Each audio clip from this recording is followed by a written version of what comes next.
Olá pessoal, tudo bem com vocês? Bem-vindos a mais uma revisão de história. E hoje nós vamos revisar o quê? Nós vamos revisar tudo sobre a última aula, que é sobre a Igreja Católica na Idade Medieval. Nós aprendemos que a Igreja ela teve um papel fundamental na unificação de Roma, na unificação dos povos, e que a Igreja Católica Medieval ela vai ser a instituição religiosa mais poderosa, até mais poderosa que o próprio rei, que o próprio imperador. Porque após a queda do Império Romano, não tinha mais nada naquele lugar. Leis, autoridades.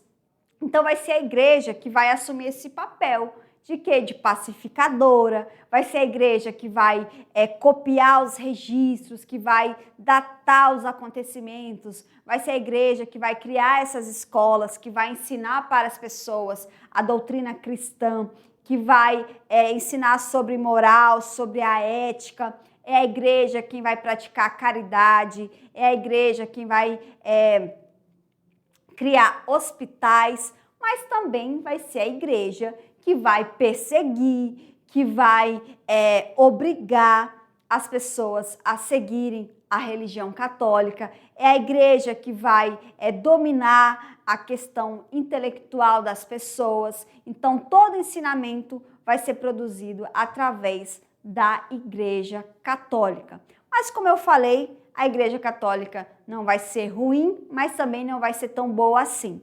Então, fica a você o lugar de julgar se ela foi boa, se ela foi ruim, tá bom? Então, agora nós vamos para a nossa revisão sobre a Igreja na Idade Média. Então, vamos lá, pessoal? Bom, eu falei nas últimas aulas que a igreja ela vai exercer uma forte influência na cultura medieval, controlando a educação, a arte e o pensamento através do Édito de Milão e também com a ajuda do imperador Constantino. Bom, o Constantino, pessoal, na Batalha da Ponte de Milvia, ele vai ter uma visão de uma cruz que falava que com aquele símbolo ele iria ganhar a guerra. Então, o que vai acontecer? O Constantino, ele vai lá, ele manda pintar todas as armaduras dos seus soldados com a cruz e acaba vencendo essa guerra. Com isso, ele vai se converter e o que vai acontecer? Ele se converte e ele cria o Édito de Milão, que vai proibir a perseguição aos cristãos dentro de Roma. Então, o Édito de Milão vai ter um grande marco na mudança que ocorreu em 313 d.C., quando o imperador Constantino, após a visão da Batalha Milvia, ele se converte e vem aí o Édito de Milão. Além disso, o imperador Teodósio I deu o passo final na conversão do império, tornando o cristianismo a religião oficial de Roma por meio do Édito de Tessalônica. Diga-se de passagem que é o Teodósio que vai dividir o Império Romano para ficar melhor a administração e também para tentar salvar alguma coisa aí da invasão desses germânicos, certo? Vamos continuar. Bom, após a queda do Império Romano do Ocidente em 476 d.C., a Igreja Católica tornou-se a principal instituição unificadora da Europa. Como eu falei, ela vai se juntar aos germânicos e vai espalhar essa fé católica e vai ganhar muitas terras e muita autoridade. Então, o seu poder durante a Idade Média, ela acumulou um grande poder econômico e político. O Papa exercia autoridade não apenas espiritual, mas também temporal. Lembra que eu falei que ele só ele podia coroar um imperador e legitimar o poder dos reis. Bom, E a igreja ela também vai ter um papel fundamental nas cruzadas, que vai ser a igreja que vai convocar os fiéis para libertar a Terra Santa do domínio dos muçulmanos. Então, a partir do século XI, a igreja incentivou as cruzadas, expedições militares com o objetivo de retomar Jerusalém dos muçulmanos. Mas e a conversão dos germânicos? Como que se deu isso aí? Bom, após a queda do Império Romano do Ocidente, em 476 d.C., os povos germânicos passaram a dominar a Europa. Inicialmente pagãos, esses povos começaram a se converter ao cristianismo. Muitos reis e líderes germânicos adotaram o cristianismo como forma de fortalecer seu poder e obter o apoio da igreja. Clovis, rei dos francos. Pessoal, o Clovis ele vai ser o primeiro rei germânico que vai se converter ao cristianismo e depois vai converter todo o seu reino. E o Clovis ele vai fazer uma aliança com a igreja. Então é a partir daí que a igreja ela vai começar a ter um poder quase que ilimitado. Então, no século IX, o Carlos Magno foi coroado imperador pelo Papa. O Sacro Império Romano Germânico tornou-se um dos principais símbolos da fusão entre a fé cristã e as tradições germânicas. Lembrando que esse sacro quer dizer religioso. Então, Sacro Império Romano Germânico. Então, aí o Carlos Magno já se torna o imperador e também rei dos francos.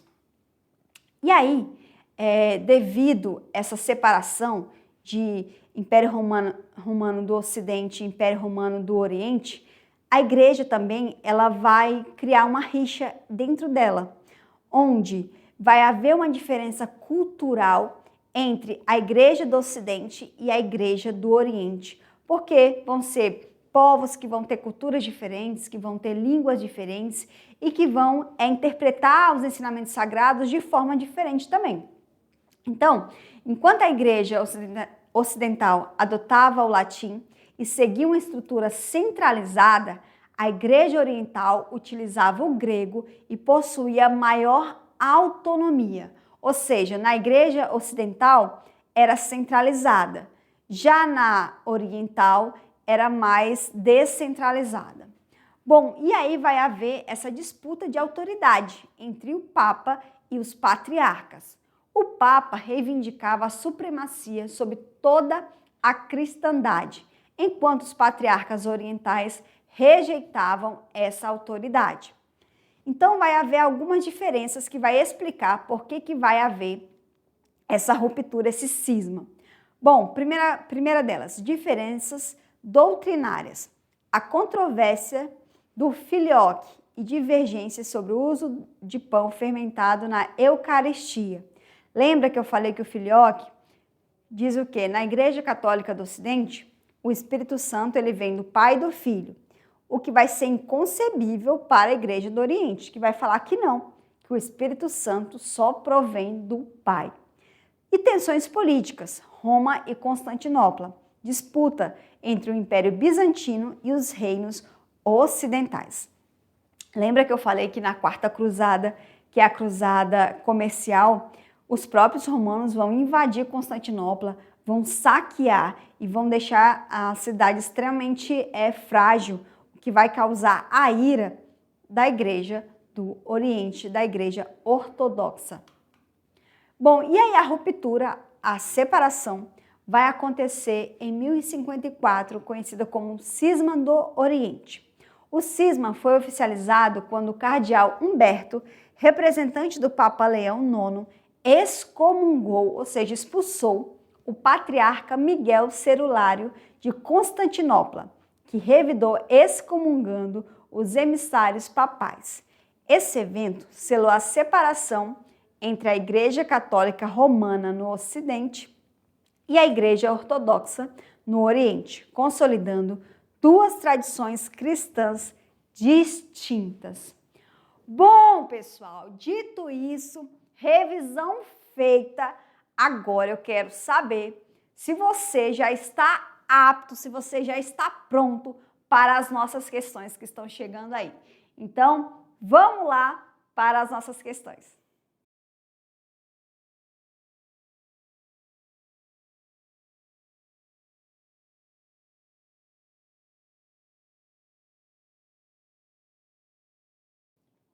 Bom, pessoal, e aí? Vamos continuar. Na tela, por favor. Questão 1. A Igreja Católica exerceu grande influência na cultura medieval, especialmente na educação.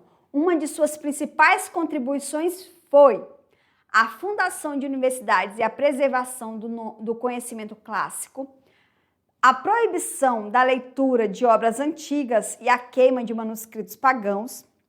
C. A valorização da ciência moderna e o incentivo à laicização do ensino. D. A substituição do latim pelo vernáculo como língua oficial do ensino. E E. O afastamento do clero das questões intelectuais, focando apenas na fé. Então, qual que foi a contribuição principal para a igreja? Lembra que eu falei que foi a educação? Então, obviamente, acertou quem marcou a letra a fundação de universidades e a preservação do conhecimento clássico, pessoal. Bom, vamos para a próxima questão. 2. A arquitetura medieval reflete a influência da Igreja Católica. O estilo gótico, surgido no século XII, caracterizou por A. Construções maciças e horizontais com poucas janelas e aspectos austeros. B. Abóbadas de berço, colunas dóricas, influência da arquitetura romana. C. Igrejas com arcos ogivais, vitrais coloridos e maior verticalidade. D. Simplicidade estrutural, ausência de ornamentos e formas geométricas puras. E. A predominância de madeira e palha na construção de templos religiosos. Então, eu tenho certeza que você vai lembrar dessa aula que você teve com o professor Beto. Então, acertou quem marcou a letra C. Igrejas com arcos ogivais, vitrais coloridos e maior verticalidade. Bom, dito isso, chegou aquela hora que vocês adoram, que são questões do Enem para a gente decolar no futuro, pessoal. Então, vamos ver se numa questão de Enem, valendo a entrada na universidade, você conseguiria responder uma questão de Enem. Vamos lá. 3. Durante a Idade Média, a escolástica foi um método de ensino que conciliava a fé com a razão. Seu principal expoente foi A. Martinho Lutero, que desenvolveu a teologia escolástica no século XIII. B. Tomás de Aquino, que utilizou a filosofia aristotélica para fundamentar a fé cristã. C. Santo Agostinho, que rejeitou qualquer tentativa de racionalização da fé. D. São Francisco de Assis, que valorizava a experiência sensorial e mística sobre a razão. E Nicolau Copérnico, que revolucionou a escolástica ao propor o heliocentrismo. Então, pessoal, com certeza eu sei que você acertou, porque tenho certeza que você marcou a letra B, Tomás de Aquino, que utilizou a filosofia aristotélica para fundamentar a fé cristã. Bom, vamos para a quarta pergunta. A Igreja Católica também influenciava a sociedade medieval por meio de festividades e rituais. Qual dessas práticas tinha um grande impacto no cotidiano da população? A. A realização de torneios entre cavalos para fortalecer a nobreza clerical. B. A proibição de qualquer tipo de comemoração visando maior devoção. C. As peregrinações a locais sagrados como Santiago de Compostela e Roma. D. A realização de julgamentos populares para definir dogmas da igreja. E. A valorização do comércio e do lucro como formas de alcançar a salvação. Então, acertou quem marcou a letra C, pessoal. As peregrinações a locais sagrados, lembra? Lá em Jerusalém, como Santiago de Compostela e Roma.